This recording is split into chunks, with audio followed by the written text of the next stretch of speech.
menurunkan BI rate sebesar 25 basis point menjadi 5,50%. Rapat Dewan Gubernur Bank Indonesia pada 20 hingga 21 Mei 2025 memutuskan menurunkan BI rate sebesar 25 basis point menjadi 5,5%.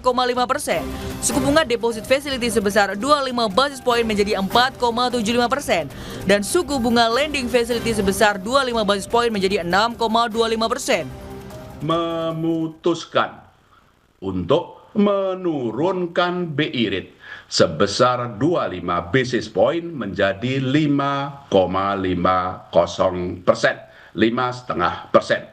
Demikian juga suku bunga deposit facility turun sebesar 25 basis point menjadi 4,75% dan suku bunga lending facility turun sebesar 25 basis point menjadi 6,25%. Keputusan ini konsisten dengan perkiraan inflasi tahun 2025 dan 2026 yang rendah dan terkendali dalam sasaran 2,5 +-1%, upaya mempertahankan stabilitas nilai tukar rupiah sesuai dengan fundamentalnya, serta untuk turut mendorong pertumbuhan ekonomi yang berkelanjutan.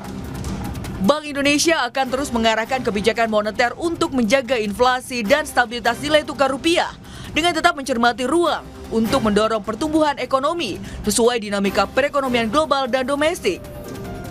Bank Indonesia memperkirakan pertumbuhan ekonomi Indonesia 2025 berada dalam kisaran 4,6% hingga 5,4%, sedikit lebih rendah dari kisaran perakiraan sebelumnya yakni 4,7% hingga 5,5%.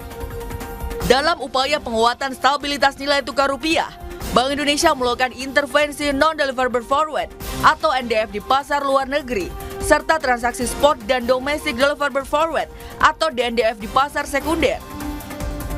Bank Indonesia juga memperkuat strategi moneter pro market untuk memperkuat efektivitas transaksi penurunan suku bunga, menjaga kecukupan likuiditas, memperkuat pendalaman pasar uang dan pasar valuta asing, serta mendorong aliran masuk modal asing. Selain itu, kebijakan makroprudensial akomodatif terus dioptimalkan untuk mendukung pertumbuhan ekonomi berkelanjutan dengan mendorong pertumbuhan kredit dan meningkatkan fleksibilitas pengelolaan likuiditas oleh perbankan. Kebijakan makroprudensial tersebut diantaranya peningkatan rasio pendanaan luar negeri atau RPLN dan penurunan rasio penyangga likuiditas atau PLM.